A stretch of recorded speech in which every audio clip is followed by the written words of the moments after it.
Fil anbiya'i wal mursalin wa ala alihi wa sahbihi ajma'in. Allahumma rabbi zidna ilma wa razzuqna fahma inna fatahna laka fatham mubina. Subhanaka la ilma lana illa ma 'allamtana innaka antal alimul hakim. Amma ba'd. Alhamdulillah, syukur kehadrat Allah Subhanahu wa taala dengan limpah kurnia dan inayah daripada Allah dipertemukan kita pada hari ini. Lama agak cuti lah ni, boleh mai 2 bulan sekali. Tiap bulan tak boleh mai sebab saya bagi giliak dengan orang Kulim. Jadi bulan ni Husna, bulan depan Kulim. Tapi Ramadan kena cuti pasal dah penuh dah, tak ada yang kosong. Jadi kita sambung lepas raya balik. Jadi hari ni sajalah, dah dekat dengan Isra' Mi'raj, kita cerita sikit tentang Isra' Mi'raj. Boleh majin Bismillahirrahmanirrahim. Subhanalladzi asra bi'abdihi laylan minal masjidil haram ilal masjidil aqsa alladzi barakna hawlahu linuriyahu min ayatina innahu huwas sami'ul basir. Maha suci Allah yang telah memperjalankan hambanya, yakni Nabi Muhammad sallallahu alaihi wasallam, pada malam hari dari Masjidil Haram di Mekah ke Masjidil Aqsa di Palestin, yang telah kami berkati sekelilingnya untuk memperlihatkan kepadanya tanda-tanda kekuasaan dan kebesaran Allah Subhanahu wa taala kami. Sesungguhnya Allah jualah yang maha mendengar lagi maha mengetahui. Al-Isra ayat pertama. Kita buka-buka juz 15, tuan-tuan nanti jumpa ayat ni. Tapi kalau orang rajin baca Quran, dengan orang Melayu ni, ayat ni dia masyhur dengan almarhum Datuk Ismail Hashim. Kan dia suka baca apa ni, dan bacaan ni masyhur. Kalau kata orang yang duk bisa dengar lah, minat tarannum ke minat apa ke, masyhur. Tapi kalau jenis tak bisa dengar, dia tahu apa nak tahu juga. Dia tahu dekat Fatihah qul Allah inna a'tainah tu. Jadi tuan-tuan yang dirahmati Allah, Nabi di Isra' dan di Mi'rajkan. Isra' perjalanan daripada Masjidil Haram menuju Masjidil Aqsa. Mi'raj naik ke langit. Tuan-tuan yang dirahmati Allah, tahun tersebut merupakan tahun Nabi sallallahu alaihi wasallam berasa sedih. Kenapa? Sayyidatina Khadijah radhiyallahu anha telah kembali ke hadrat Allah. Begitu juga dengan bapa saudara yang disayangi oleh Nabi. Siapa tuan-tuan? Abu Talib. Abu Talib meninggal dunia. Dan Abu Talib meninggal dunia ni, Nabi berasa sedih pasal orang tua ni tolong Nabi banyak, tapi sayang meninggal dia tak ada kalimah la ilaha illallah. Artinya dia tak masuk Islam. Tak masuk Islam, rugilah tuan-tuan. Bila kita mengaji Bismillahirrahmanirrahim, dengan nama Allah yang maha pemurah lagi maha penyayang, dengan nama Allah Ar-Rahman. Nikmat Allah yang kasar-kasar, nikmat Allah yang besar-besar, Allah bagi dekat semua yang bernyawa. Manakala Ar-Rahim hanya saja orang Islam. Antara nikmat dia panggil Ar-Rahim, nikmat yang halus-halus, nikmat yang kecil-kecil. Bukan nikmat tu kecil. Nak abang terlalu sastra ni, abang halus ya tuan-tuan, terlalu seni. Yang mana antara dia anugerah syurga terhadap orang Islam. Hang buatlah dosa banyak, mana lagi mana Allah hang tak masuk dalam perkara syirik, insya-Allah akhir natijah hang masih ada peluang untuk masuk dalam jannah Allah. Hak ni nikmat Ar-Rahim. Sebab tu bila Abu Talib tak mau mengucap, sedangkan orang lain mau mengucap, dia kena syahadatain, 2 kalimah syahadah. Hanya saja Abu Talib, Nabi takut kata nak sebut wa asyhadu anna Muhammadar Rasulullah ni malu. Jadi Abu Talib tak payah sebut. Abu Talib cukup asyhadu an la ilaha illallah. Tapi sayang sampai sudah Abu Talib tak mau. Nabi pun berasa sedih. Allah Ta'ala sampai bagi nasihat, teguran kepada Nabi, yang mana Allah Ta'ala bagi tahu hidayah ni hak siapa? Hak Allah. Dan Allah Ta'ala saja yang layak. walakinnallaha yahdi man yasha, hanya Allah Ta'ala sahaja yang layak untuk nak bagi hidayah kepada sesiapa yang dikehendaki oleh Allah.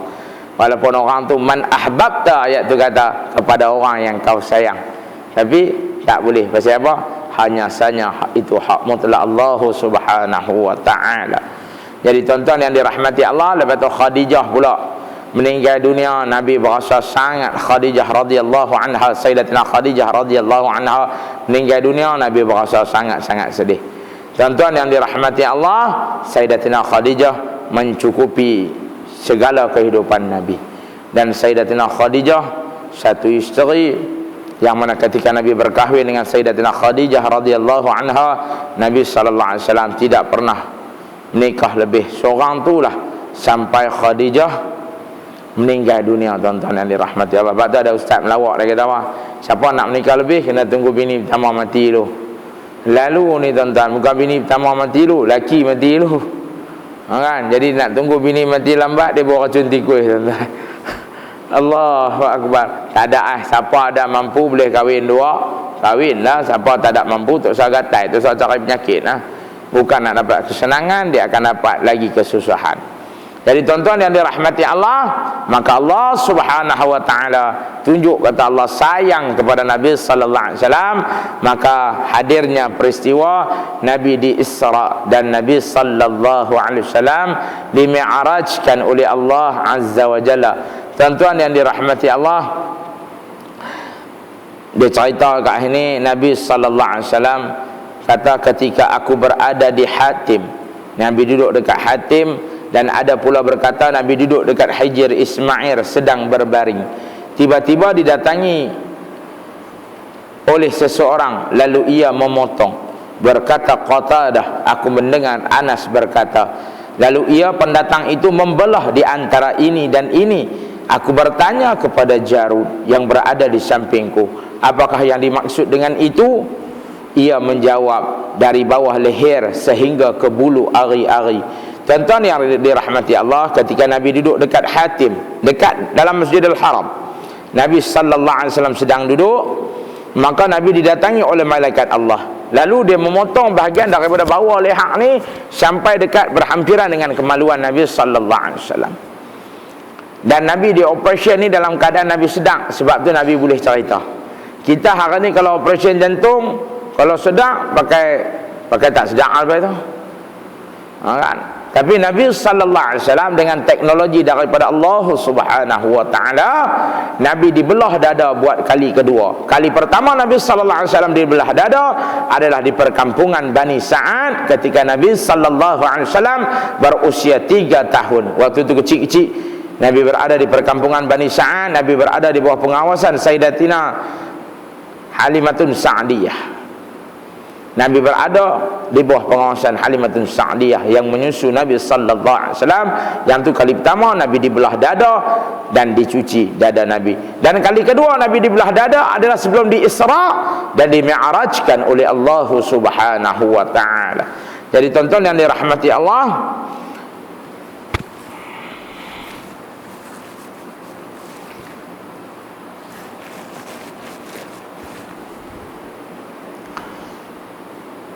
lalu sabda Nabi sallallahu alaihi wasallam, lalu orang itu mengeluarkan hatiku, kemudian aku dibawakan sebuah bijana daripada emas, sebuah bekas emas yang di dalamnya berisi iman, lalu dicuci hatiku, kata Nabi sallallahu alaihi wasallam, lantas diisi kemudian dikembalikan, yakni disisi dengan iman, lalu ditutup kembali. Kemudian didatangkan seekor binatang yang tubuhnya lebih kecil daripada bagal dan lebih besar daripada himar, yakni kalde. Dan abiyad ni putih, color dia color putih. Lalu Jarud berkata kepadanya, itulah binatang yang bernama Burra ya Abu Hamzah. Burra dia apa ni, lebih besar daripada kalde, kecil daripada bagal. Bagal ni pun adik-beradik kalde. Antara orang Arab paling marah kalau tuan-tuan maki, tuan-tuan kata ada bagal ke mabrul, hak tu dia paling marah. Tuan-tuan jangan duk kata dah saya cerita, tuan-tuan kata mampu dia marah sungguh. Hak ni dia tak suka. Jadi dan binatang ni berwarna putih. Lalu Nabi sallallahu alaihi wasallam, lalu kata Nabi, dinaikkan ke atasnya. Lalu aku kata, nah, dia silap cerita. Kemudian Jibril membawa aku sampai ke langit dunia yang pertama. Yang ni dalam hadis ni dia cerita bagaimana Nabi sallallahu alaihi wasallam naik ke langit pertama dengan mengendarai kenderaan yang bernama Burraq. Nabi naik kenderaan yang bernama Burraq. Kita kena sebut bagi betul-betul, silap sebut berkata Borak Pondan, tuan-tuan. Penang lah panggil Borak Pondan, tempat lain tuan-tuan panggil Borak apa tak tahu. Kan abang Borak bukan orang, bukan tahu.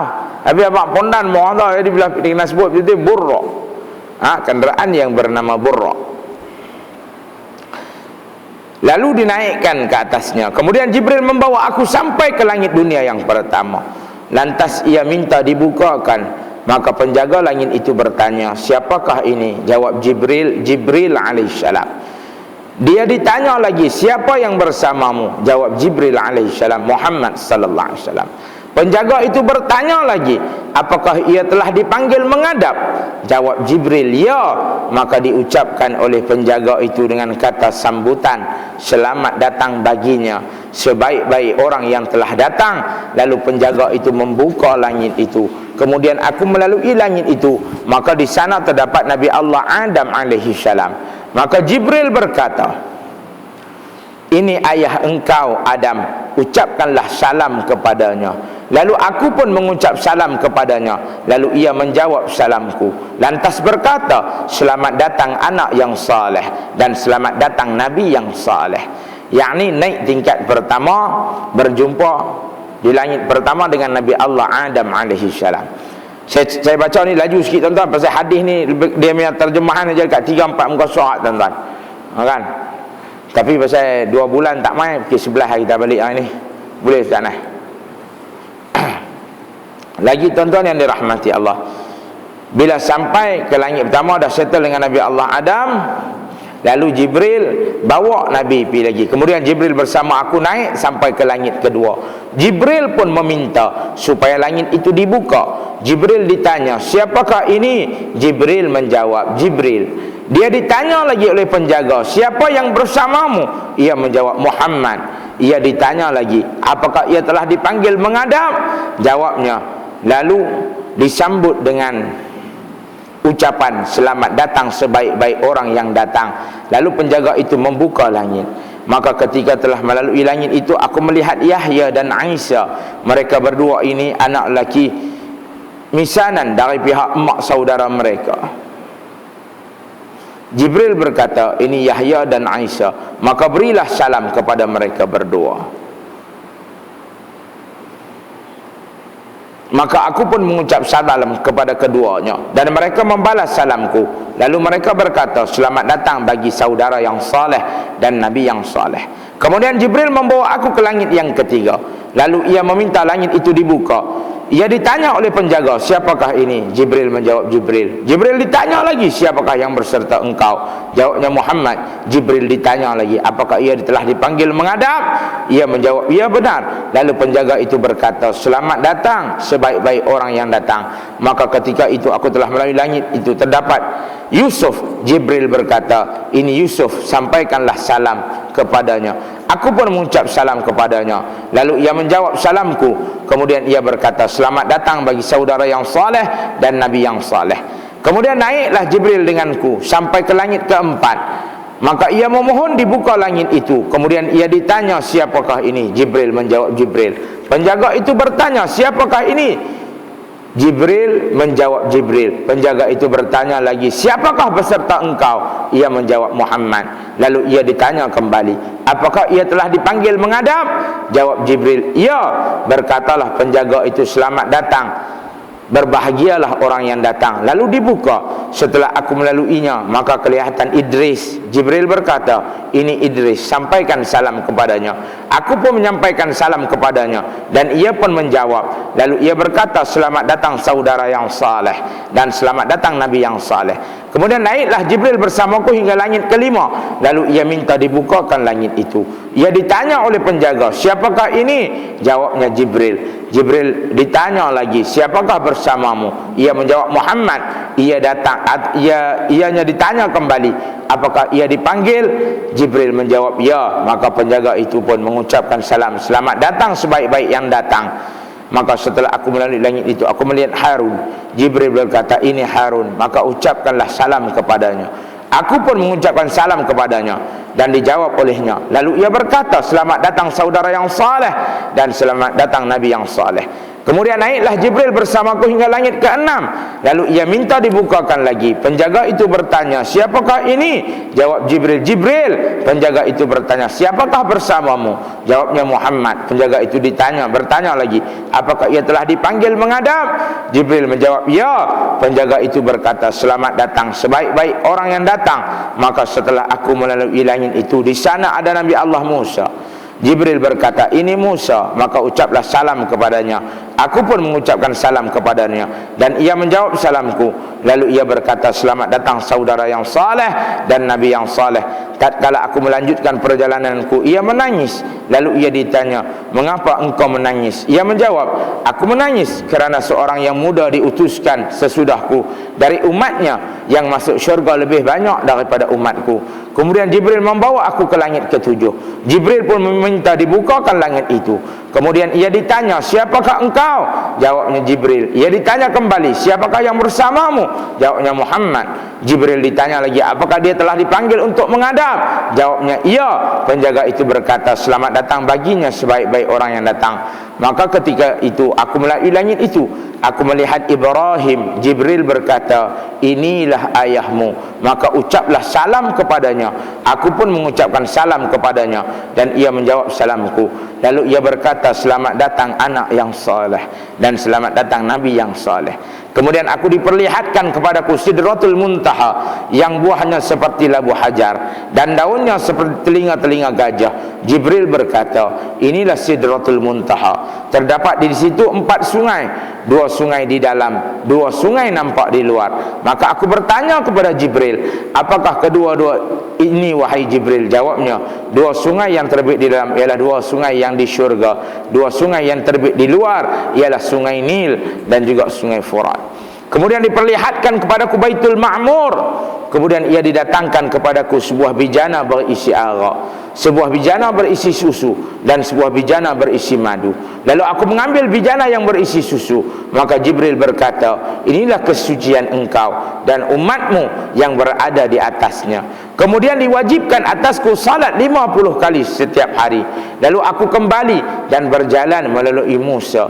Lantas ia bertanya, apakah yang diperintahkan kepadamu? Nabi menjawab, aku diperintahkan melaksanakan salat 50 kali setiap hari. Musa berkata, sesungguhnya umatmu tidak sanggup melakukan 50 kali setiap hari.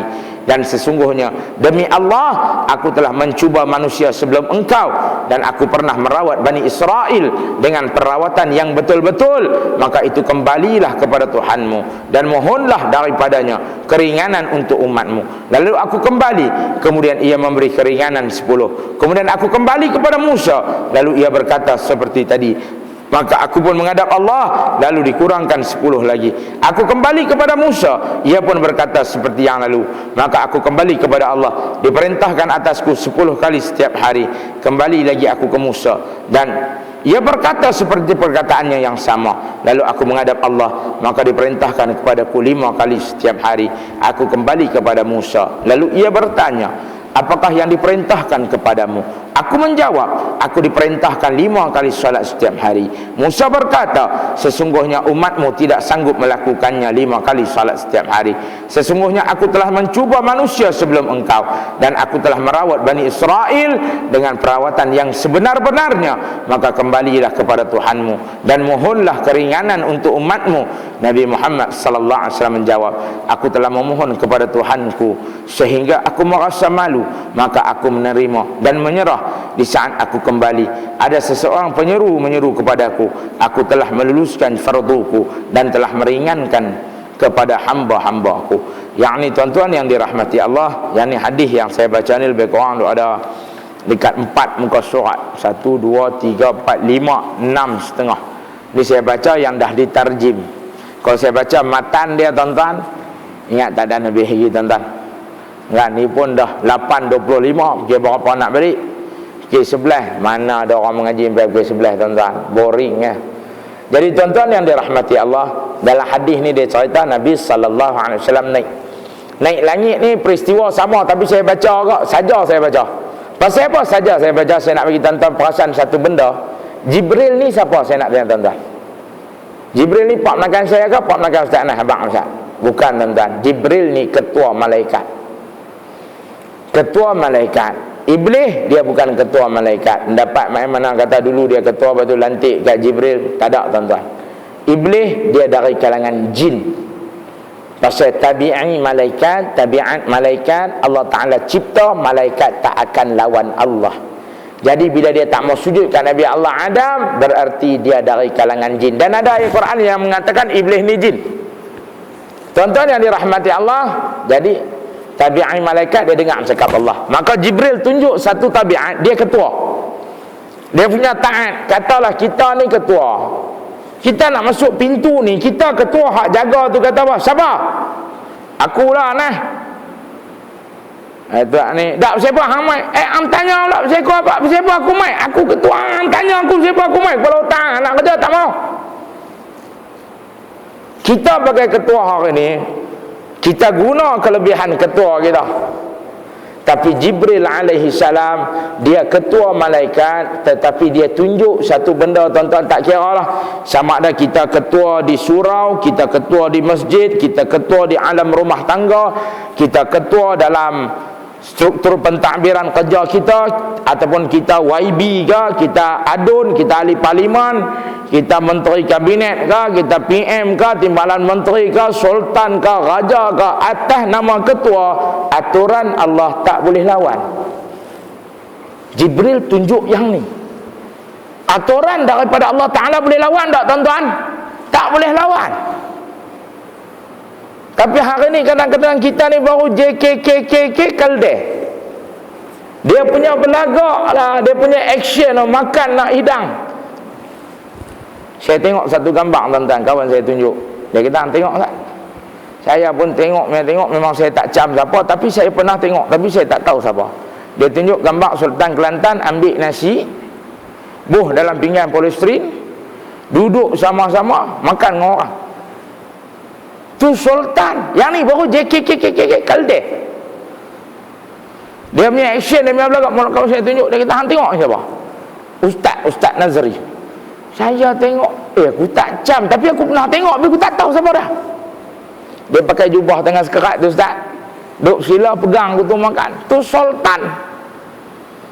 Allahu Akbar. Jibril tunjuk satu benda sebagai ketua. Macam mana pun ketua ni kena taat perintah Allah. Ketua ni tak boleh lawan perintah Allah. Hak ni Sayyidina Jibril tunjuk dalam peristiwa Isra Mi'raj. Ketaatan pada Allah melebihi sekalian benda. Dia tak boring ke tiap-tiap langit ni orang tahan, malaikat tahan, duk tanya malaikat, tahan duk tanya. Dia tak boleh riau ke kat malaikat. Dia duk tanya apa? Aku tahulah kerja aku. Duk tanya apa? Dia tak boleh kata kat malaikat aku tu. Kalau kita kata dah tuan-tuan, nak buat macam bodoh. Bila aku bawa Muhammad, mestilah ada Allah Ta'ala panggil. Duk tanya apa lagi? Sepak angsat orang tahu. Kita itu kita. Tapi Jibril dia tak buat aku tu. Dan dia ikut aturan daripada Allah. Kita dengar cerita Isra Mi'raj ni lama dah. Tapi kadang-kadang kita tak boleh nak adaptasi dalam kehidupan kita. Ketaatan Jibril alaihissalam kepada Allah, Masya Allah, fatabarakallah. Dengan pangkat dia ketua, malaikat duk boleh tanya kita lah, hang ni ku lantik jadi jaga, aku nak masuk pejabat pukul 7, hang boleh kata tak boleh tuan, pukul 8 baru boleh masuk. Agak-agak jaga tu ada can tak bulan depan nak ajar lagi tuan-tuan bang Ustaz? Tak ada can lah. Penyapu buruk ayat mod minggu depan hang dapat, bukan hujung bulan dah, minggu depan hang dapat lah. Allahu Akbar. Jibril tunjuk, Masya Allah, fatabarakallah. Jadi tuan-tuan yang dirahmati Allah, dan satu-satunya amal ibadah yang mana Nabi Muhammad sallallahu alaihi wasallam naik menghadap Allah Subhanahu wa taala adalah ibadah salat. Ibadah lain dia turun melalui perantaraan wahyu Allah turun, tapi salat Nabi naik jumpa Allah Ta'ala. Allah Ta'ala naik iktiraf Dan Nabi SAW pun bagi tahu amal pertama yang Allah nak periksa adalah semayang kita, tuan-tuan, terutama semayang yang berbentuk fardu, kewajipan sehari semalam 5 kali. Kita maklum dah daripada cerita ni 50 waktu. 50 waktu ni memang kita tak mampu buat. Tak usah sembang lah tuan-tuan. Tarawih 20 ke 8, tuan-tuan abang Masal. Tuan-tuan abang Masal. Saya nak tanya ni, jujurlah padaku, tuan-tuan abang Masal. Tarawih ni sedap hak 8 ke 20 abang Masal. Tu kira sebulan sekali. Kan? Tu sebulan sekali pun 10 awal ramai, 10 nombor 2 korang, 10 nombor 3 lagi korang. Ngangan Ustaz Anas tak mai, siapa Anas tak mai? Sapu putih telur buat kuih raya. Allahu Akbar. Sekali tak mai rulbul ruyuk balik. Ni nak buat 50. Jadi Nabi Allah Musa kata, aku try dah perawatan terbaik terhadap umat aku. Tapi tuan-tuan yang dirahmati Allah, beza umat Nabi Allah Musa dengan umat Nabi sallallahu alaihi wasallam. Nabi Allah Musa ni antara rasul kategori garang. Nabi sallallahu alaihi wasallam tak garang. Umat Nabi Allah Musa, kaum Qibti tu cengeng sampai Nabi Allah Musa bergaduh, dia tumbuk sekali, dia tu mati. Tapi Nabi sallallahu alaihi wasallam tak garang lagu tu, dan umat Nabi juga tak garang. Jadi perwatakan tu berbeza sikit. Tapi ranggi lawan Allah Ta'ala sama. Yang tu sama. Walaupun umat Nabi ni konek-konek, kecil-kecil, tak besar mana pun, tapi tabiat lawan dia korang sama. Bangsa pertama yang mula merubah kandungan yang datang daripada Allah adalah Yahudi. Tu bangsa pertama. Tapi hari ni ada orang Islam zaman dah umat Nabi ubah apa-apa Nabi suruh buat. Ada tak? Ada lah, tak ada pula. Ada lah. Nabi suruh sunat umur 7 hari, kita sunat anak kita umur 7 tahun. Siapa ajak tak tahu.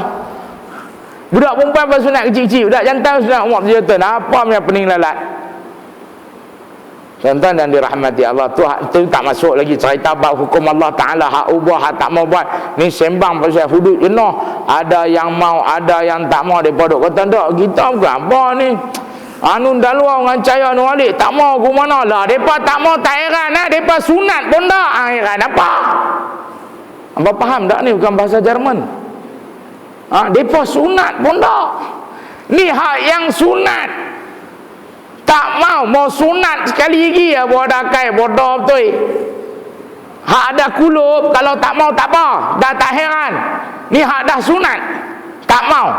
Gimana tuan-tuan? Abang Ustaz. Allahu Akbar. Jadi dekat sini perwatakan tu tak sama.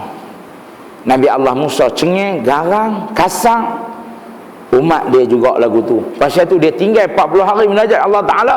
Samiri relax, himpun mah, buat lembu mah, habis wau putih. Dia genggam marah kat Nabi Allah Harun. Dia genggam janggut, kala pun berubah. Kala janggut Nabi Allah Harun berubah. Marah sangat Nabi Allah Musa alaihissalam. Siapa yang tak tegur? Dia kata tegur lah abang lah, pergi depan ni jenis ketegak, bewak kaduk makan. Buat ke mana? Tapi hari ni orang Islam ramai gitu. Allahu Akbar, Masya Allah, fatabarakallah. Jadi tuan-tuan yang dirahmati Allah, bila Nabi naik ambil dapat 50 waktu.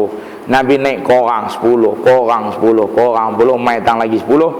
Nabi Allah Adam kata, Nabi Allah Musa kata naik jumpa Allah Ta'ala minta korang ni. Bila Nabi sallallahu alaihi wasallam naik, Allah Ta'ala potong lagi 5, tinggal 5. Turun jumpa Nabi Allah Musa. Nabi Allah Musa kata, Muhammad, 5 ni pun wau putih ya. Lepas ni tak dan buat. Nabi SAW kata apa? Aku malu dah nak naik jumpa Allah Ta'ala. Pasal dalam hadis dia bahas sifat malu Nabi ni ke mana tuan-tuan? Nabi SAW lebih malu daripada seorang anak gadis sunti yang berpurdah. Nabi malu lagi. Anak dara malu, betul tak betul? Kalau pakai tudung malu dah. Kalau pakai tudung labuh lagi malu. Kalau pakai purdah lagi malu. Tapi Nabi SAW malu lagi pada tu. Nabi nak naik jumpa Allah Ta'ala, Nabi kata tak ada dah, hai Nabi Allah Musa. Kan insya-Allah ku gunalah kaedah perawatan terbaik Nabi sallallahu alaihi wasallam bang. Nabi turun pergi tuan-tuan, Nabi bawa balik. Subuh tu bermulalah salat subuh pertama. Kan? Sebelum ni Nabi semayang ikut syariat Nabi Allah Ibrahim alaihi salam. Dan dalam peristiwa Isra Mi'raj, Nabi naik jumpa Allah Ta'ala. Nabi dijamu dengan Satu bekas berisi madu, satu bekas berisi arak, dan satu bekas berisi susu. Maka Nabi SAW minum susu. Maka Jibril kata, ini fitrah suci, ini benda baik, ini benda bagus, kamu pilih susu. Tuan-tuan yang dirahmati Allah, tara Nabi pilih susu pun berapa ramai langgar arak, tuan-tuan abang tak? Tu Nabi pilih susu. Dan orang yang langgar arak dan dia tidak mohon ampun kepada Allah, dan kita tak tahu sama ada taubat dia diterima atau tidak, tapi kita nak cerita kat sini, siapa yang tak pernah minum arak di dunia, maka Allah Ta'ala akan jamu dia dengan arak di dalam jannah Allah. Dan arak di dalam jannah Allah itu merupakan arak yang paling sedap yang ada, tuan-tuan yang dirahmati Allah.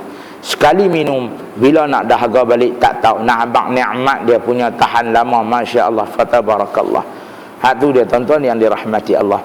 Hak ni dalam peristiwa Isra' Mi'raj, Nabi tunjuk sifat malu Nabi. Nabi kata malu tu separuh daripada iman. Maka Nabi tunjuk, Jibril tunjuk sifat ketaatan kepada Allah. Walaupun dia ketua, dia ada pangkat, dia tidak melanggar aturan daripada Allah.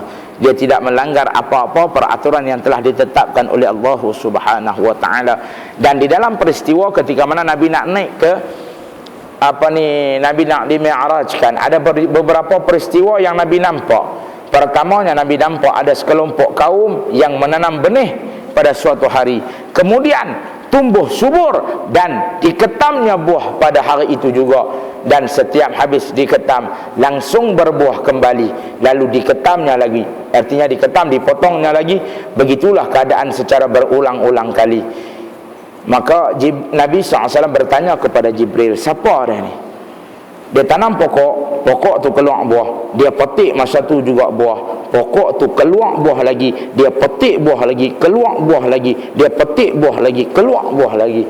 Nabi SAW tengok dan Nabi kagum. Lalu Nabi SAW bertanya kepada Sayyidina Jibril, siapa ni? Ni golongan apa? Maka Jibril kata, itulah mereka para mujahid yang berjuang membela dan menegakkan agama Allah Ta'ala. Kebaikan mereka dilipat gandakan sampai 700 kali ganda. Yakni orang yang berjuang di jalan Allah Subhanahu wa Ta'ala, para mujahid, para pejuang Allah, para tentera Allah Subhanahu wa Ta'ala, yakni dia mati syahid, maka dia dapat benda ni, tuan-tuan yang dirahmati Allah Subhanahu wa Ta'ala. Tak kurang sikit pun, tuan-tuan, potong buah keluar buah, potong buah keluar buah, potong buah keluar buah. Allahu Akbar.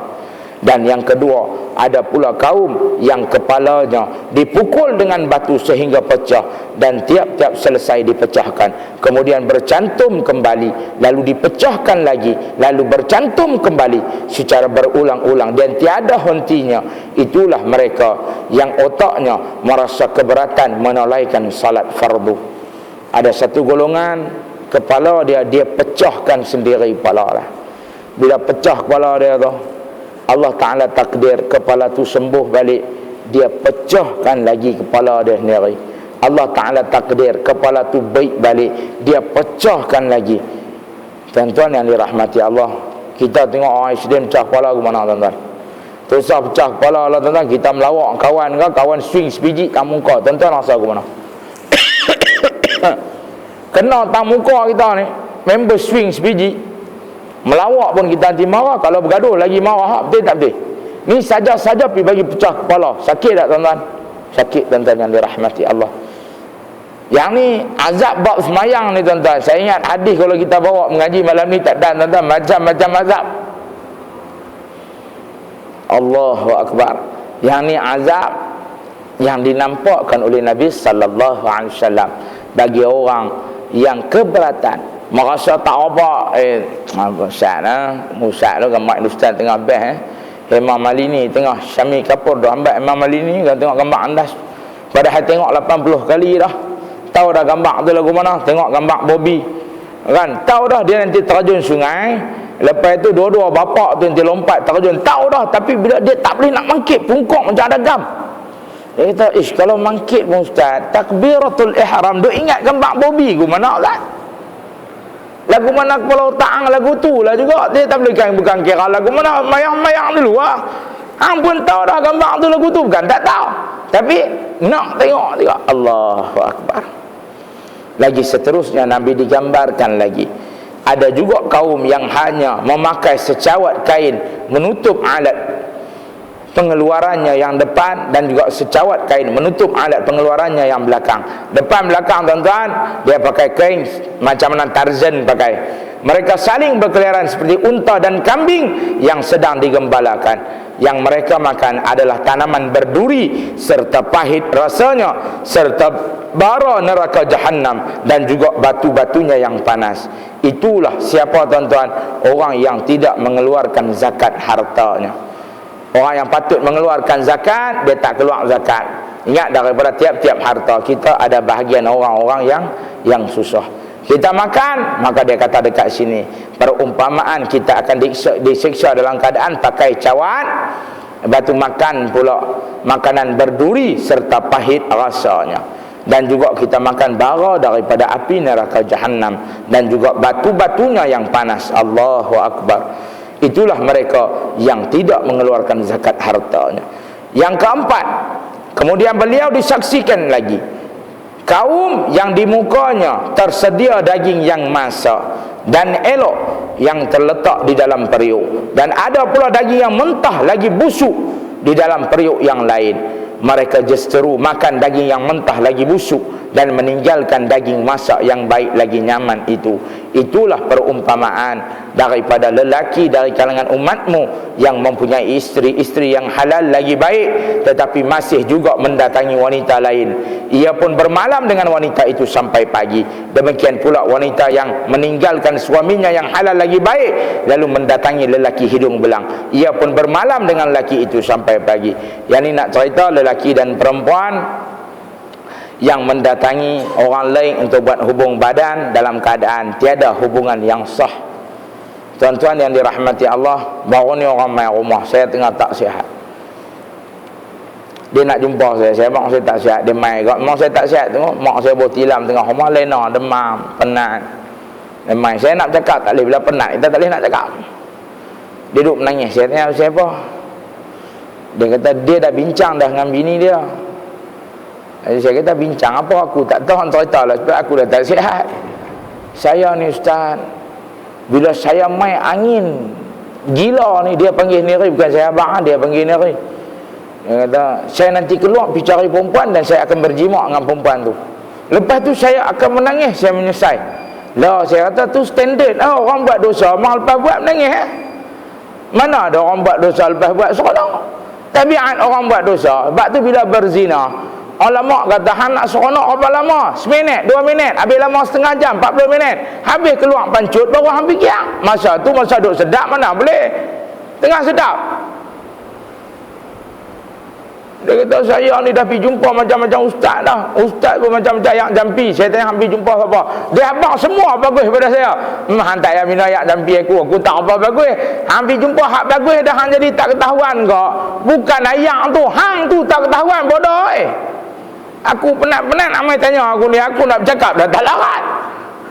Dia tanya macam mana nak buat? Saya kata hang kena ingat satu lah. Ingat Allah ada bila hang nak buat maksiat. Hak tu aku tak boleh buat apa kan. Lah ni hang mayang taubat, hang mayang hajat. Hak tu aku boleh buat. Ayang aku duk penat aku ni, sat ni aku batuk keluar gelemah nak minum ayang ni. Kan? Hang pergi cerita hang ambil dengan orang-orang alim dalam Pulau Pinang dah. Aku tak apa alim, aku ustaz roh. Hak alim ni pun jampi tak jadi, kalau aku lagi tak jadilah. Dia cerita dia abang tu. Saya kata abang salah. Dia kata nak buat macam mana lah. Saya kata hang romen dengan bini hang cari binatang lain buat apa? Hak ni dapat pahala. Dia senyap tengok jegi. Saya pun seraya badan dia besar dah saya. Saya dah duduk penat. Kalau tak penat boleh juga jangan tu ambil katok kepala saya boleh memang. Kan ustaz lain tak boleh, saya boleh, tapi time penat tak boleh nak lawan lah. Dia tengok dia atas bawah. Dok dia abang lagu tu. Saya kata abang nak salah siapa? Allah Ta'ala bagi akal fikiran. Setiap lelaki yang mukallaf, Allah Ta'ala bagi akal fikiran tu, dia fikir mana dia dosa, mana dia pahala. Abang tak boleh kata perasaan tu mai saya tak boleh kontrol. Tak boleh kata aku tu. Saya tanya lah, abang nak masuk syurga, masuk neraka? Dia kata masuk syurga. Orang masuk syurga buat perangai guni ke? Dia kata dok lah. Dia kata masa tu gomoy lah bini hang ni.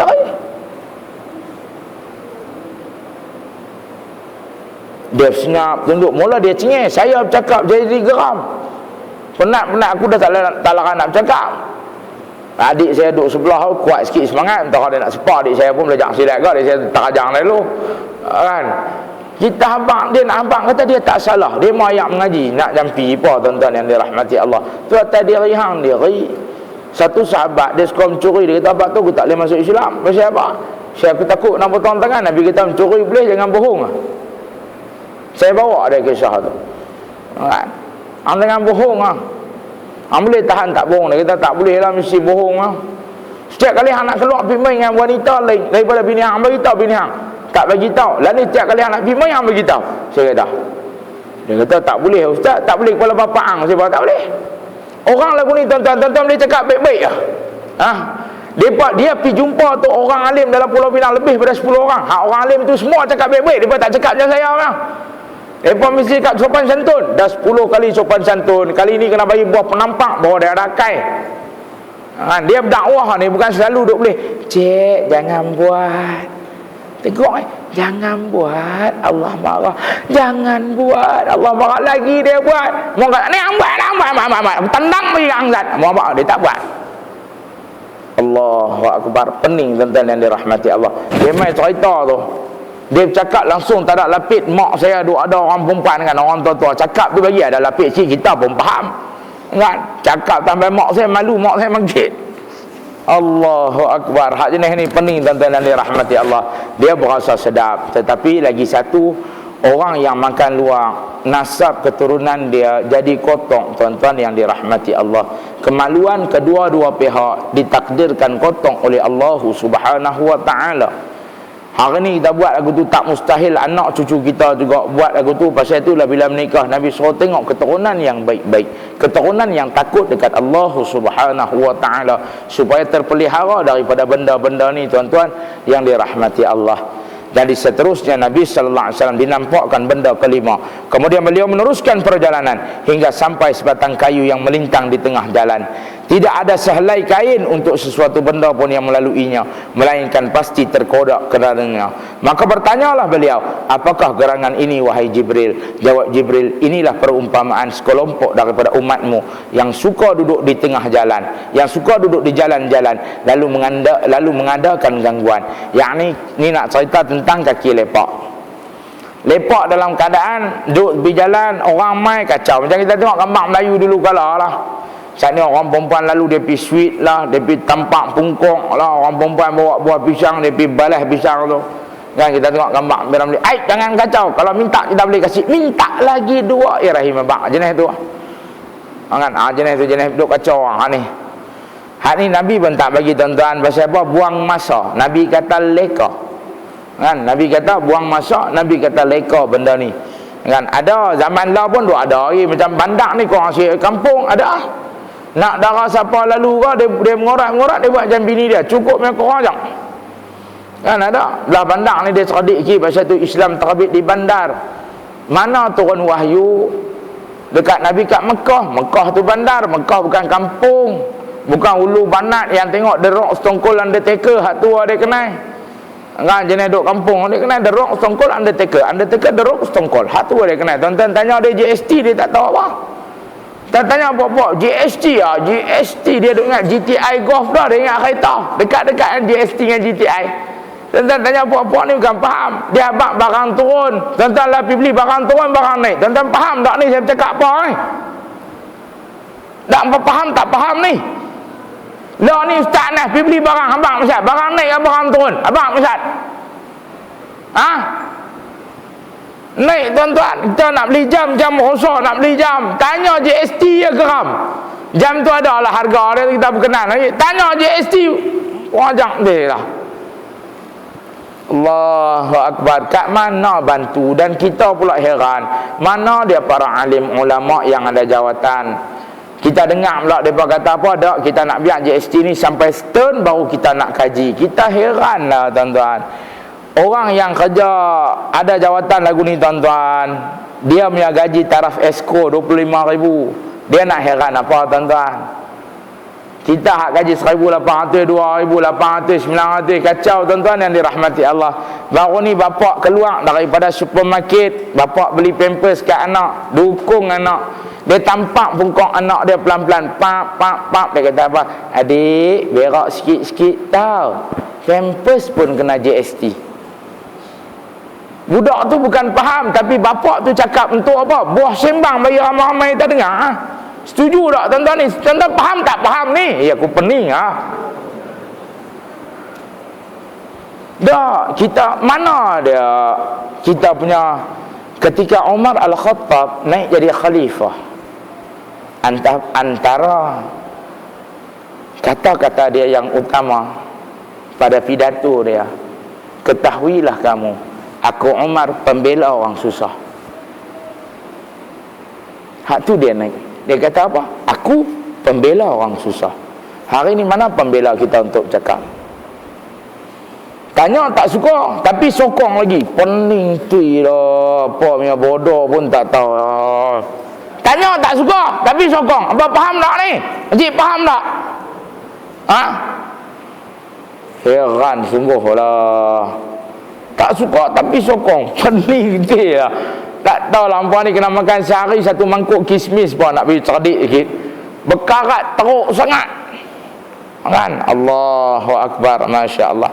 Lagi tuan-tuan yang dirahmati Allah, seterusnya kemudian dijumpainya lagi seorang lelaki yang mengumpul seberkas kayu, dan ia sudah tidak kuat mengangkat, tetapi masih juga ditambah. Inilah seseorang daripada umatmu wahai Muhammad, kata Jibril, yang menanggung amanah dari manusia yang mana ia sudah tidak mampu menunaikannya, tetapi ia masih juga menanggung-nanggung. Yakni nak cerita orang gila jawatan. Hak ni jenis gila jawatan. Aku jadi JKK, lain ni aku jadi ketua, surau aku pegang kunci, kenduri kenara, kursi meja pun orang nak jumpa aku. Gila apa? Kalau hang keluar pergi kenduri sekali orang main tuntun 4 benda aku mana? Bantu amanah ni tuan-tuan. Tuan-tuan pun kena cerdik. Tuan-tuan tak boleh kira. Tak apa. Dah duk biasa kita bagi kat dia. Bagi punya pasal lah, duk kena tipu. Pasal bagi. Saya tak cerdik. Innallaha ya'murukum an tu'addul amanati ila ahliha. Hendaklah kamu serahkan amanah itu kepada ahli dia. Siapa ahli dia? Orang yang faham, orang yang boleh buat kerja. Tuan-tuan sakit gigi, tuan-tuan pergi jumpa mekanik ke jumpa doktor gigi? Dua-dua ada player. Tuan-tuan abang maksud saya, dua-dua ada player. Abang nak jumpa mekanik, jumpa doktor gigi, dua-dua ada player. Abang-abang maksud saya, doktor gigi lah. Takkan nak jumpa mekanik mampu, memang dia ada player. Jarum apa tak ada, ada screwdriver dia kepak ni, tarik player mampu. Rompong gigi kita berlubang tuan-tuan. Jadi kena jumpa doktor gigi. Tuan-tuan fikir ni lah pada siapa yang layak tuan-tuan yang dirahmati Allah.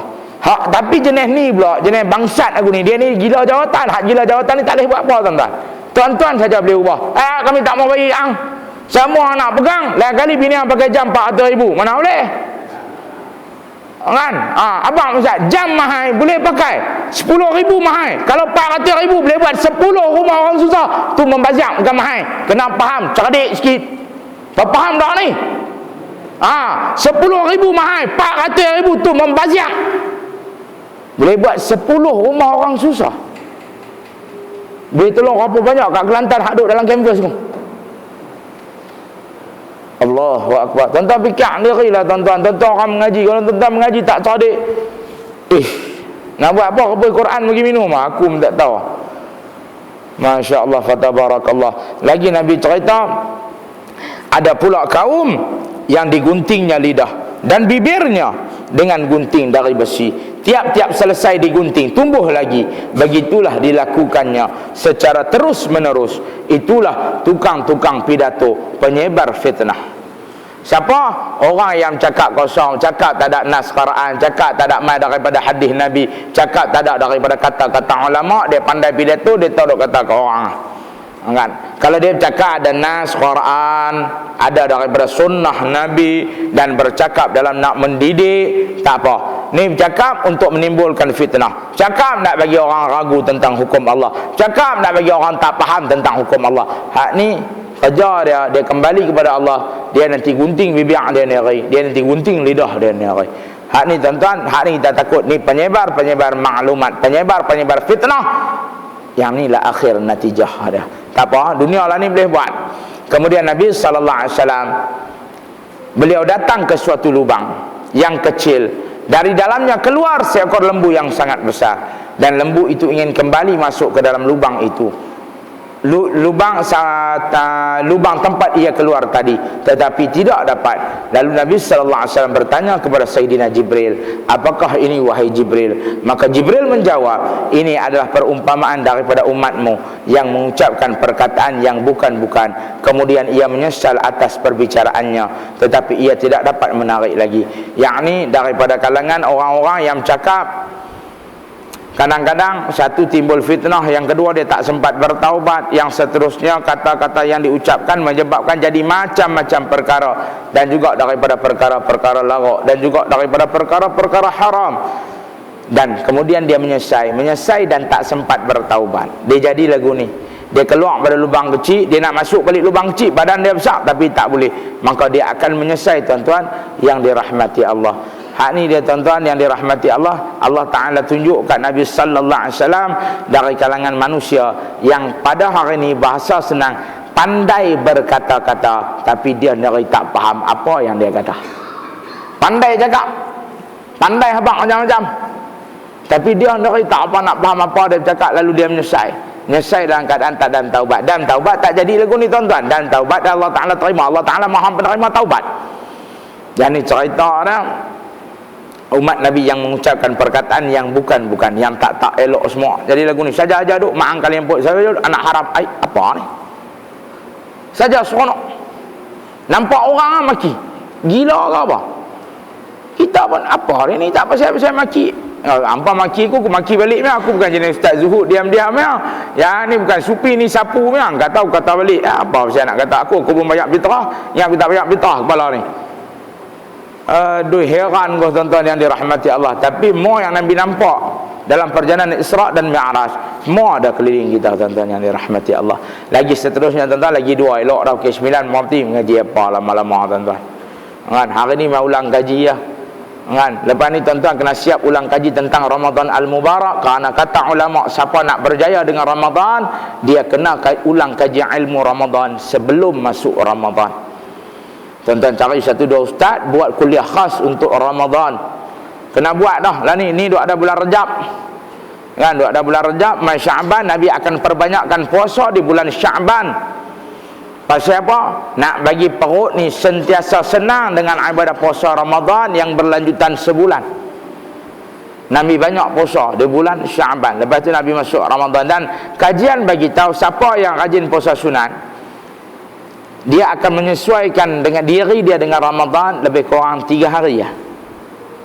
3 hari. Yang rajin puasa sunat Isnin Khamis ke, masuk Rejab puasa, masuk Syaban puasa lebih sikit. Dia puasa Ramadan ni dia nak pening lalat pun takat 3-4 hari ya. Lepas tu dia steady. Tapi siapa-siapa yang tak pernah puasa, dia memerlukan hampir 15 hari nak bagi puasa tu neutral dengan badan dia. Kalau siapa-siapa jenis tak pernah puasa sunat, dia memerlukan 15 hari. Tu yang mula tu 15 tu sama setengah dia tak puasa. Sebab dia tak apa nak boleh tahan. Lepas tu tak bayang pula tu. Baru ni orang perempuan, saya tak puasa ustaz, boleh saya bayang fidyah? Saya pun tak apa dengar soalan tu mula. Bayang fidyah bayang. Boleh tak puasa bayang fidyah? Betul saya tak boleh. Kita akan langkah pun tak dengar betul soalan dia. Bila dia seronok baru saya faham saya jawab apa. Dan kepala otak fidyah ni tak boleh puasa kan. Boleh puasa bayar, senang hati yang tinggal banyak cantik. Saya tanya semua ustaz, semua jawab ustaz tak boleh. Dah nak kata boleh, anjena pergi tanya ustaz mana nak kata boleh, memang tak boleh. Dia abang dia merongot pula kat saya. Saya tanya semua ustaz abang tak boleh. Semua abang tak boleh puasa tu baru bayar fidyah. Boleh puasa, kata pungkuk pula saja pergi tinggal, tak larat sikit tinggal. Lain kalau kata hajah tak boleh puasa. Doktor abang tu, doktor abang. Hajah puasa, hajah pengsan. Hajah puasa mai pukul 3 hajah lembek. Saat ni hajah muntah, kena masuk air. Doktor abang boleh. Doktor tu bahasa kitab kita kata tabib. Tabib habaq kata sakit sungguh. Memang daripada perubatan menunjukkan puan ni tak boleh puasa. Tu tak apalah. Hak ni bukan tak, saya rasa lah ustaz. Boleh kot, boleh kalau taang. Dok mai saya rasa banyak cantik amal muka. Sebab tu tuan-tuan yang dirahmati Allah, 2 bulan ni tuan-tuan ngaji tentang ibadah puasa. Walaupun kita tahu dah, tapi siapa-siapa nak berjaya dengan Ramadan, maka dia kena buat ulang kaji sebelum Ramadan. Kena buat ulang kaji tentang ilmu Ramadan. Ulang kaji tentang ulang kaji ni bagus tuan-tuan. Ulang kaji ni salah satu bentuk muhasabah diri. Dan seterusnya dilihatkan pada suatu kaum yang perutnya buncit sebesar rumah, setiap kali hendak bangun maka dia jatuh tersungkur jatuh. Itulah dari orang-orang yang suka makan riba, dan mereka tidak dapat berdiri melainkan seperti berdirinya orang gila.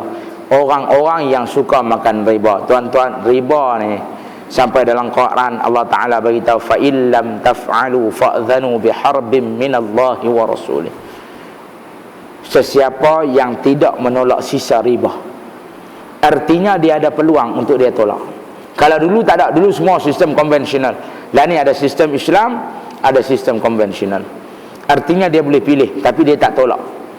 Sesiapa yang tidak menolak sisa riba, maka dia diisytihar perang. Fa illam taf'alu fa'dhanu biharbin minallahi wa rasulih. Dia akan diisytihar perang oleh Allah dan Rasulnya. Diisytihar perang lagu mana tuan-tuan? Ketika kita kembali ke yaumil mahsyar, Allah Ta'ala kata apa? Hai pemakan riba, hari ini aku isytihar perang kepada kamu. Apa senjata kamu ada, bawa keluar, lawan dengan aku. Apa senjata kita ada? Kita bila Sayyidatina Aisyah radhiyallahu anha tanya Nabi sallallahu alaihi wasallam, ya Rasulullah, bagaimana kita dibangkitkan? Nabi sallallahu alaihi wasallam bagi tahu bagaimana kamu dilahirkan dan belum dikhitankan. Kita bangkit dalam keadaan telanjang tak sunat tuan-tuan yang dirahmati Allah. Kalau waktu tu Allah Taala cabar kita, suruh kita perang Allah Taala dengan Rasul, kita boleh perang, kita tak boleh. Lani pun kita tak boleh perang. Lani pun kita tak boleh perang Allah dengan Rasul. Tara kita hidup di dunia macam-macam benda kita ada, kembali kat sana apa pun tak ada tuan-tuan. Mai-mai kontang ganting lagu tu bawa seorang langut 2 biji ya tuan-tuan. Nak perang apa abang masa? Nak perang apa? Allah Ta'ala isytihar perang apa senjata hang ada pun keluar. Masa tu yang ada pun pistol ayam, tapi tak boleh pakai lah. Abang masa nak lawan apa? Allahu Akbar. Orang kata, ustaz, kita memang nak pakai lah ekonomi Islam, tapi kita ya duk terkorban, hak pula bank Islam ni tak mau berkorban lagu mana. Itulah pengorbanan dalam Islam. Susah pun kena ambil juga tuan-tuan. Nak ikut cara Islam dia mesti ada tolak ansor. Tapi dia tak mau tolak ansor, biar pilih kita kena ambil. Ustaz, kalau 60 bulan ustaz, hujung tahun dah jadi dekat 720 riyal, rugi tang tu. Dengan Islam dia kena ada pengorbanan. Kita tak boleh kira hak 300-400, hak 1000 tahunan tak boleh kira tuan-tuan yang dirahmati Allah. Tidak rugi kita. Nak masuk syurga senang tuan-tuan, susah. Jadi kena ada pengorbanan. Tetap kena pilih dengan sistem yang jauh daripada riba. Akhir zaman Nabi kata kamu tak dapat lari daripada debu-debu riba. Kena sikit-sikit tempiah tu tak apa, tapi jangan terus pergi cari terang-terang riba. Jadi seterusnya yang terakhir Nabi digambarkan, ada juga beliau melihat beberapa kaum yang mulutnya muncung seperti unta, mulut terenganga lebar, lalu dimasuki bulatan-bulatan api. Kemudian api tersebut keluar lagi dari duburnya, masuk ke mulut, keluar ke bungkuk, bulatan api, berbola api. Tak tahulah kot macam tuan-tuan duk minggir keluar bugan dengan apa Allah alam lah kan, tapi berbola api lah kan, berbola api. Kalau berbola ikan kita boleh makan, berbola daging bakso, bola ikan fishball, yang tu lain tuan-tuan. Tu buat kerabu ke, buat mi ke, lepas sedap. Ni bola-bola api, hak tu lagu lain lah. Hak ni bola api sungguh tuan-tuan kan. Yang apa Siti Nordiana menyanyi tu lain kan, yang tu lain. Yang tu bola-bola api, hak tu bola api cinta tu lain. Yang ni bola api Allah Ta'ala tuan-tuan. Yang ni bukan kartun, bukan, yang tu kartun. Yang ni Allah Ta'ala punya bola api tuan-tuan. Nak kena aku mana wallahu a'lam. Mereka itulah dari orang yang memakan harta-harta anak yatim secara aniaya. Sebenarnya mereka itu memasukkan ke dalam mulut mereka, dan kelak mereka akan masuk ke dalam neraka. Yakni mereka memasukkan bola-bola api ataupun bara-bara api neraka Allah ke dalam mulut mereka. Siapa? Orang yang jaga harta anak yatim, dia boleh ambil bahagian dia jaga. Ada tuan-tuan, mana boleh jaga tuan-tuan tak ada duit? Tuan-tuan nak jaga harta anak yatim guna kalau tuan-tuan tak ada gaji? Ada gaji, ada benda yang dibenarkan untuk tuan ambil dengan tahap-tahap tertentu. Tapi yang ni, anak dapat 10,000, anak yatim 5,000 ke 5,000, kepala bapak abang ada, mana boleh ikut tu? Hang punya bahagian ada, tapi bukan sama banyak. Anak yatim teruklah, anak yatim bankruptcy lah lama-lama. Baru ni orang lah ni duk kutip derma, rajin orang kutip derma. Mereka rajin main kampung dodoi. Sampai saya pun kali tu saya tanya, persen berapa makcik ah? Ismalu lah dik nak abang, tapi itulah kami mai jauh-jauh ni jalan lah tak larat lah, lutut sakit lah. Tak sajalah nak tanya. Saya tanya salah satu tempat tu, sekolah agama tu, dia bagi kepada orang yang pungut 40% daripada pungutan. Tak boleh tuan-tuan. Orang hak main pungut tu kita boleh bagi, dia tolong pungut untuk sekolah, sekolah boleh bagilah bahagian-bahagian tertentu. Tapi kalau 40% daripada hasil kutipan cukup tinggi. Kalau takat 10%, 20% tu kita bolehlah juga. Saya dengar oh seronok aku pergi mengajar sekali, aku buka bil, aku pergi mengajar sekali, kuliah macam ni tu ada 50, takkan 10 orang tak mau derma, dapat 140 getih aku punya. Allah mak sedap ah. Dapat 1,000, sekolah 600, aku 400. Allah mak kuliah seminggu sekali cukup dah, lega. Saya dengar, saya kata betul ke makcik? Allah, kesianlah kat kami ustaz, tak kesianlah kat kami adik, takkan nak bagi murah lagi. Barang mana depa duk gagal pula sampai telok lah ni GST. Dia kata, hak tu dia tak katalah, aku tambah. Kan? Tapi saya dengar terkejut, 40% tinggi sangat. Hampa ni pun buat kerja agama agak-agak lah sikit. Ni bukan agak-agak, dia buat agak-agak balas aku tu tuan-tuan. Allahu Akbar, pening sungguh lah, Masya Allah, fatabarakallah. Jadi insyaAllah hari ni sampai dekat ni dulu, sabar sedikit lah tuan-tuan tentang Isra' Mi'raj. Satu peristiwa penting. Dan kita duk dengar ustaz-ustaz dia baca Allah barik lana fi Rajab wa Sya'ban wa balighna Ramadan. Tuan-tuan nak doa, tuan-tuan doa, tak jadi kesalahan apa pun tuan-tuan yang dirahmati Allah. Kan? Tuan-tuan doa benda baik, dan tuan-tuan cuma jangan taksub saja dengan amalan tersebut. Hak tu lah. Kita nak doa apa saja benda baik daripada percakapan yang baik, kita boleh berdoa, tak salah tuan-tuan yang dirahmati Allah. Kita minta barakah di bulan Rajab, dan minta barakah di bulan Sya'ban, dan seterusnya. Sempatkan kita dengan Ramadan Al-Mubarak. Yang ni doa ni tak baik ya tuan-tuan. Doa ni baik, tapi tuan-tuan tak boleh kata ni mai pada hadis Nabi ni kena baca ni. Yang macam tu tak boleh ya. Yang tu jorang kata. Kan? Yang tu tak boleh. Tapi tuan-tuan nak baca, tuan-tuan baca, tak ada masalah. Tuan-tuan nak buat benda baik. Puasa Rajab, Nabi puasa Isnin dan Khamis lebih kurang 8-9 hari. Tengah bulan, hari putih, Nabi puasa 3 hari. Ujung bulan, hari gelap, Nabi puasa 3. Lebih kurang 15 hari Nabi puasa, 15 hari Nabi buka. Tapi ustaz, saya duk bisa lama dah saya puasa. Abang niat ke mana? Saya niat kerana Allah. Puasa. Allah Ta'ala tak zalim. Cuma tak boleh kata ni Rajab kena puasa sebulan ni. Yang tu tak boleh lah kata aku tu. Hak macam tu tak boleh, yang tu salah lah. Tapi duk bisa puasa ada puasa selesa. Nak puasa kerana siapa? Puasa kerana Allah. Maka Allah saja yang berhak balas. Manusia tak boleh nak kata apa tuan-tuan. Cuma pakcik tak boleh kata kena puasa Rajab ni, kena puasa 30 hari ni. Tu salah. Hak tu salah. Tapi siapa yang duk biasa puasa, dia dah jadi, dia seronok dengan puasa. Dan puasa tu tidak membataskan pekerjaan dia, tidak membataskan pergerakan dia sebagai seorang bapa, sebagai seorang pekerja yang baik.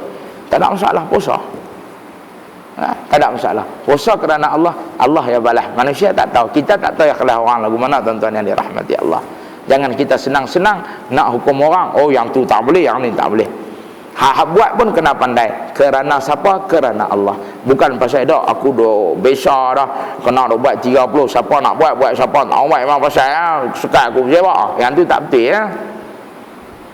Kan? Itu mengaji dia kena suruh bagi cerdik sikit. Lepas tu dia kena tahu mana adat, mana syariat. Kan, ni adat dan syariat pun dia pukul kata pening lalat juga tuan-tuan. Jadi insya-Allah hari ni sampai dekat ni dulu. Saya pun kan jutaan kemaafan, terkasar bahasa, terkurang ajar, termapu apa-apa, saya minta ampun, minta maaf banyak-banyak. Kita tangguh dengan tasbih kafarah dan salat Allah. Subhanakallahumma wa bihamdik, asyhadu an la ilaha illa anta, astaghfiruka wa atubu ilaik. Bismillahirrahmanirrahim. Wal 'asr innal insana lafi khusr illa alladhina amanu wa 'amilus salihati wa tawassaw bil haqqi wa tawassaw bis sabr. A'udzu billahi minasyaitonir rajim. Bismillahirrahmanirrahim. Alhamdulillahi rabbil alamin wassalatu wassalamu ala asyrafil mursalin wa ala alihi washabbihi ajma'in. Allahumma radina billahi rabba wa bil islam madina wa bi muhammadan nabiyyan wa rasula wa bil qur'ani imama wa bil ka'bati qiblah wa bil mu'minina akhwana bi rahmatika arhamar rahimin. Allahumma rabbi zidna 'ilma warzuqna fahma inna fatahna laka fathan mubina. Allahumma faqihna fid din wa 'allimna ta'wil hadina as-siratal mustaqim. Allahumma ij'al jam'ana hadha jam'an marhuma wa tafarraqana min ba'di tafarraqa ma'suma. Sallallahu alaihi wasallam Muhammadan khairin nabiyyin ummi. Alhamdulillahi rabbil alamin. Sikit kita tuan sama agak nanti mana 10 Syaban. Mana 10 Syaban.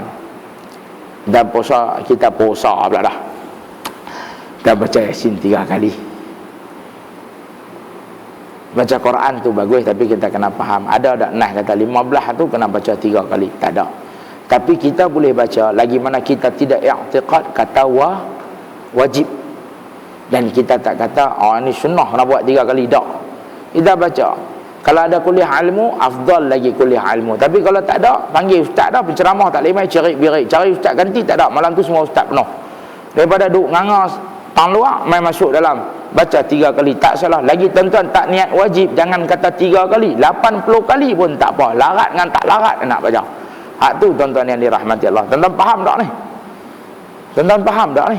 Ni bukan bahasa Jerman. Kan? Nak baca tu tak salah, tapi tak boleh kata wajib. Kalau kata ni sabit ada sunnah apa? Tak. Nak baca. Lagi tidak i'tiqad kata wajib, 80 kali boleh baca. 80 kali Ustaz Anas nak baca. Nak baca tak? Nak.